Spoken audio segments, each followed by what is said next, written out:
এখনো বলেন অনেকে নির্বাচন দিলে তো বিএনপি ক্ষমতায় চলে আসবো, তাহলে এই নির্বাচন যত পিছানো যায়। আগে হাসিনা বলেছিল নির্বাচন কার জন্য দেব, ওই তারেক আইসা দেশ চালাবে সেটার জন্য। কাজে এখানেই হলো ষড়যন্ত্র।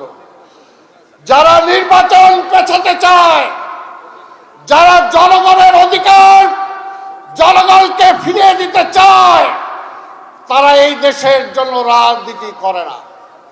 বিএনপি ক্ষমতার জন্য রাজনীতি করে না, বিএনপি জনগণের জন্য রাজনীতি করে, মানুষের জন্য রাজনীতি করে।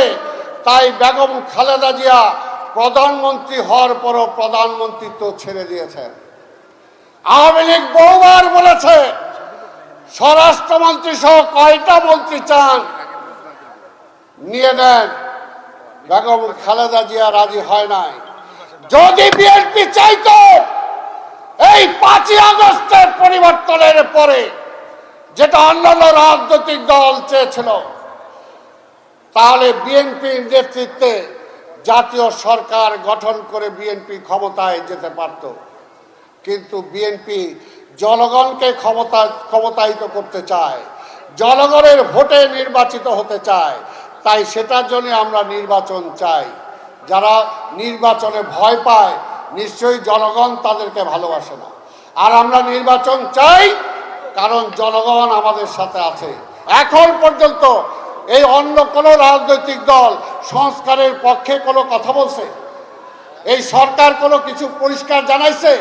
জানায় নাই। তাই সরকারকে বলবো, এই ষড়যন্ত্র চলছে, আপনি পারবেন না। আল্লাহর রাস্তায় একটা কাজ খালি তাড়াতাড়ি করেন, নির্বাচনটা যাতে ওই কালো টাকার মালিকরা না আইতে পারে, ওই ব্যবসায়ীদের পার্লামেন্ট যাতে না হয়, রাজনীতিবিদদের হাতে ফিরিয়ে দেওয়ার জন্য চেষ্টা করেন, তাহলে দেশটা ভালো চলবে ইনশাল্লাহ। আগামীতে অবশ্যই বিএনপির নেতৃত্বে, আমাদের নেতা দেশনায়ক তারেক রহমানের নেতৃত্বে আবার শহীদ জিয়া যেইভাবে দেশ গড়েছিলেন, আমাদের নেত্রী বেগম খালেদা জিয়া যেভাবে জনগণের আস্থা নিয়ে দেশ পরিচালনা করেছেন, আমাদের নেতা তারেক রহমানের নেতৃত্বে আগামীতে বাংলাদেশ সেইভাবে চলবে এবং বাংলাদেশ এগিয়ে যাবে। বাংলাদেশ আজকে সিঙ্গাপুর, মালয়েশিয়া কি বলেন, তার চেয়ে অনেক ভালো চলবে।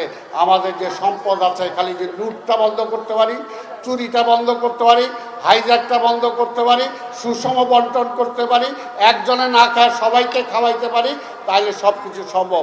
এখন পর্যন্ত কিন্তু আপনারা যে যাই মনে করেন, গণতন্ত্র কিন্তু আমরা এখনো ফিরে পাই নাই। আর যে পর্যন্ত মানুষের হারিয়ে যাওয়া ভোটের অধিকার, মানুষের হারিয়ে যাওয়া রাষ্ট্রের মালিকানা জনগণের কাছে যে পর্যন্ত ফিরিয়ে দিতে না পারবো, সেই পর্যন্ত আমাদের স্বাধীনতাও নিশ্চিত নয়। টাকা কোনো সমস্যা না, যদি দুর্নীতি বন্ধ করা যায়, যদি লুটপাট বন্ধ করা যায়, যদি চুরি হাইজ্যাক বন্ধ করা যায়, তাহলে যে টাকা বাংলাদেশে আছে সেই টাকা দিয়ে এই দেশের মানুষ অনেক শান্তিতে, অনেক ভালোভাবে চলতে পারে।